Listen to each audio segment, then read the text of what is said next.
Hello everyone, welcome to Wizard Educational Institute.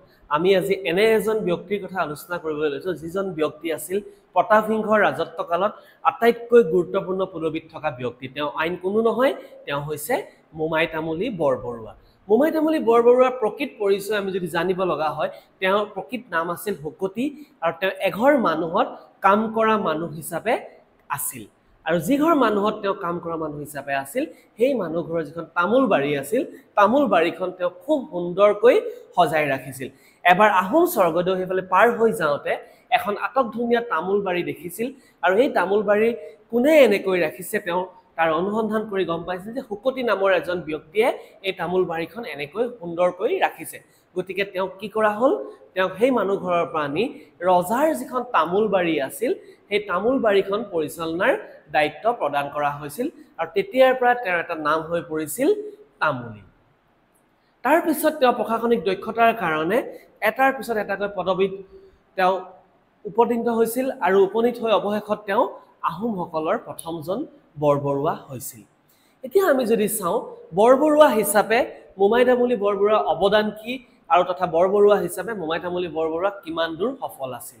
হয়, বৰবৰুৱা হিচাপে মোমাই তামুলী বৰবৰুৱা সফল এজন বৰবৰুৱা আছিল, কিয়নো তেওঁ প্ৰতাপ সিংহৰ লগত লগ লাগি 1609 চনত এটা নতুন প্ৰথাৰ সৃষ্টি কৰিছিল। সেই প্ৰথাটোৰ নাম হ'ল পাইক প্ৰথা। আৰু এই পাইক প্ৰথা বৰ্তমান কি? পাইক প্ৰথাৰ বিষয়ে আমি জানিব লাগিব। পাইক প্ৰথা হৈছে 15 বছৰৰ পৰা 50 বছৰৰ বয়সৰ প্ৰতিজন কৰ্মঠ পুৰুষে প্ৰত্যেকেই ৰজাৰ ঘৰত কাম কৰি দিব লাগিব। তাৰ বিনিময়ত তেওঁলোকে 2 পুৰাকৈ শালি ধানৰ উপযোগী খেতি মাটি লাভ কৰিছিল। এতিয়া আমি পাইক প্ৰথা যদি আৰু অলপ চাবলৈ যাওঁ, আমি পাইক প্ৰথাত দেখিম যে তেওঁলোকক কিছুমান গোট বা গ্ৰুপত ভাগ কৰাই দিয়া হৈছিল আৰু সেই গ্ৰুপৰ এজন সদস্যই গৈ যেতিয়া কাম কৰিব, বাকী কেইজন সদস্যই ঘৰত থাকি বিভিন্ন কাম বন কৰিব। এজন সদস্য অহাৰ পিছত দ্বিতীয়জন সদস্য যাব, তেনেকে পৰ্যায়ক্ৰমে ইজনৰ পিছত ইজন সদস্য গৈ ৰজাৰ ঘৰত কাম কৰি দিব লাগিব। আমি এটা অসমীয়া কবিতা পঢ়িছিলোঁ যে ময়ে বনোৱা, ময়ে ৰনোৱা, ময়ে হালোৱা। হয়, আমাৰ বহুতৰে কবিতাটো মনত পৰিছে। এই কবিতাটো আচলতে লিখা হৈছিল পাইক প্ৰথাৰ এই পাইকসকলক লৈ, কিয়নো আহোম ৰাজ্যখনত কোনো ষ্টেণ্ডিং আৰ্মি কণ্ডিশ্যন নাছিল। যেতিয়া যুদ্ধ হয় এই পাইকসকলে যুদ্ধ কৰিব লাগিছিল, যেতিয়া খেতিৰ ছিজনত তেওঁলোকে খেতি কৰিব লাগিছিল অৰ্থাৎ হাল বাব লাগিছিল, আৰু যেতিয়া কিবা কনষ্ট্ৰাকশ্যনমূলক কাম চলে বা গঠনমূলক কাম চলে তেওঁলোকে সেইবিলাক কামতো কাম কৰিব লাগিছিল। সেয়েহে তেওঁলোকক লৈ লিখা হৈছিল ময়ে বনোৱা, ময়ে ৰনোৱা, ময়ে হালোৱা। আৰু পাইকসকলক 2টা ভাগত বিভক্ত কৰা হৈছিল, এটা আছিল কাৰী পাইক, এটা আছিল চমুৱা পাইক। এতিয়া আমি যদি চাওঁ কাৰী পাইক আৰু চমুৱা পাইকৰ মাজত পাৰ্থক্য কি আছিল। যিসকল ব্যক্তিয়ে ৰজাৰ ঘৰত কাম কৰি দিছিল তেওঁলোকক কাৰী পাইক বোলা হৈছিল, আৰু যিসকল ব্যক্তিয়ে বছৰি 3 টকাকৈ ৰজাৰ ঘৰত টেক্স দি এই বাধ্যতামূলক গা খাটনি বা কামৰ পৰা অব্যাহতি পাইছিল তেওঁলোকক চমুৱা পাইক বোলা হৈছিল। এই পাইক প্ৰথাটো আচলতে আহোম ৰাজহ ব্যৱস্থাৰ লগত জড়িত আছিল।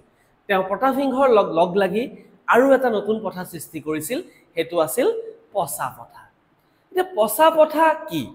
পচা প্ৰথা আমি যদি চাওঁ, আমি আজি বা কেতিয়াবা আমি নিউজত শুনিবলৈ পাওঁ আজিও অসম, অৰুণাচল তথা অসম নাগালেণ্ডৰ মাজত সীমা সমস্যা হৈ আছে, বা বিভিন্ন কেতিয়াবা আমি দেখোঁ দুৰ্বৃত্তই আহি অসমৰ গাঁও জ্বলাই দিয়ে, অসমৰ মানুহক ধৰি বান্ধি লৈ গুচি যায়, ইয়াৰ সম্পদ বা শস্য যি পায় তেওঁলোকে লুটি লৈ গুচি যায়। তাৰ মূল কাৰণ এটাই আছিল, সেই কাৰণটো হৈছে পাৰ্বত্য অঞ্চলত উৎপাদন যথেষ্ট সীমিত, আৰু সেই সীমিত উৎপাদনেৰে তেওঁলোকৰ কাৰণে পৰ্যাপ্ত নহয়, গতিকে তেওঁলোক ভৈয়ামৰ ওপৰত ডিপেণ্ড কৰিবলৈ বাধ্য। আৰু সেই ব্যৱস্থা আজিও আছিল, তেতিয়াও আছিল। আৰু তেতিয়া কি হৈছিল, এইটো এটা সীমা সমস্যালৈ হৈছিলে। গতিকে মোমাই তামুলী বৰবৰুৱাই কি কৰিছিল, এটা নতুন প্ৰথা আৰম্ভ কৰিছিল, সেইটো আছিল পচা প্ৰথা। পচা প্ৰথাত কি কৰা হৈছিল যে পাৰ্বত্য অঞ্চলৰ লোকসকল বিভিন্ন সময়ত আহি তেওঁলোকৰ লাগতিয়াল সা সম্পত্তিসমূহ ভৈয়াম অঞ্চলৰ পৰা লৈ গুচি যাব, তাৰ বিনিময়ত তেওঁলোকে ইয়াত কোনো আক্ৰমণ নকৰাৰ প্ৰতিশ্ৰুতি দিছিল। এতিয়া আমি যদি চাওঁ মোমাই তামুলী বৰবৰুৱা প্ৰথমজন বৰবৰুৱা আছিল, তেওঁ বৰবৰুৱা হিচাপে কিমান দূৰ সফল আছিল। হয়, মোমাই তামুলী বৰবৰুৱা হিচাপে যথেষ্ট সফল আছিল, কিয়নো তেওঁ আহোম শাসন ব্যৱস্থাৰ যি বিশৃংখলিত অৱস্থাক তেওঁক শৃংখলিত ৰূপত উপস্থাপন কৰিবলৈ সক্ষম হৈছিল। তাৰোপৰি তেওঁ বৰবৰুৱা হিচাপে তেওঁৰ প্ৰশাসনিক তথা সামৰিক দক্ষতাও দেখুৱাবলৈ তেওঁ সক্ষম হৈছিল আমি যদি চাওঁ প্ৰতাপসিংহৰ শাসনকালতেই আহোম আৰু মোগলৰ যি দীঘলীয়া সংঘাত সেই সংঘাত আৰম্ভ হৈছিল আৰু আমি যদি 1639ত অসুৰৰ আলি তিতিৰ কথা আমি যদি চাওঁ যিখনত আহোম আৰু মোগল ৰাজ্যৰ মাজত সীমা নিৰ্ধাৰণ কৰা হৈছিল সেই চুক্তিখনত আহোমৰ হৈ স্বাক্ষৰ কৰিছিল মোমাই তামুলী বৰবৰুৱাই আৰু তাৰ পিছত মোগলৰ হৈ স্বাক্ষৰ কৰিছিল আল্লাহিয়াৰ খানে আৰু প্ৰতাপসিংহৰ মৃত্যুৰ পিছত আহোম মোগল যি সংঘাত হৈ আছিল সেই সংঘাতৰ মূল গুৰি ধৰোতা আহোম ৰাজ্যক মূল নেতৃত্ব দুটা মানুহ বুলি ক'বলৈ গ'লে কোন আছিল মোমাই তামুলী বৰবৰুৱা আছিল কিয়নো তাৰ পিছত 1650 চনত তেওঁৰ মৃত্যু নোহোৱালৈকৈ মোমাই তামুলী বৰবৰুৱাই আহোম মোগলৰ যি সংঘাতত আহোমক সন্মুখৰ পৰা নেতৃত্ব দিছিল আমি যদি চাওঁ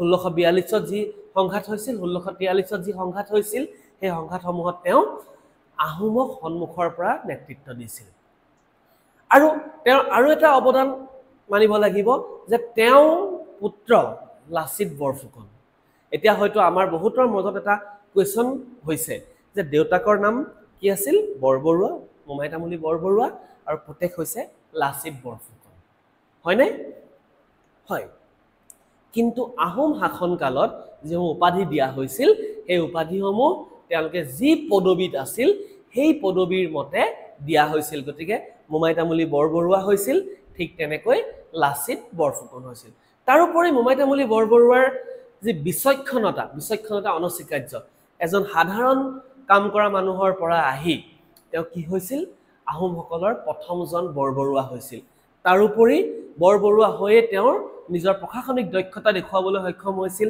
তেওঁ পাইক প্ৰথা প্ৰচলন কৰিছিল তেওঁ পচা প্ৰথা আনিছিল আহোম মোগলৰ যি সংঘাত হৈছিল তেওঁ কিছু ক্ষেত্ৰত আহোমক সন্মুখৰ পৰা নেতৃত্ব দিছিল তদুপৰি কি কৰিছিল তেওঁ অসুৰৰ আলি চুক্তিত আহোমৰ হৈ স্বাক্ষৰ কৰিছিল হয় এইজন বৰবৰুৱা যিজন অসমৰ প্ৰথমজন বৰবৰুৱা আছিল তেওঁ আহোমৰ শাসন ব্যৱস্থাত এক গুৰুত্বপূৰ্ণ অৱদান আগবঢ়াই থৈ গৈছিল আৰু যি অৱদান আজিও আমি স্বীকাৰ কৰিবলৈ বাধ্য ধন্যবাদ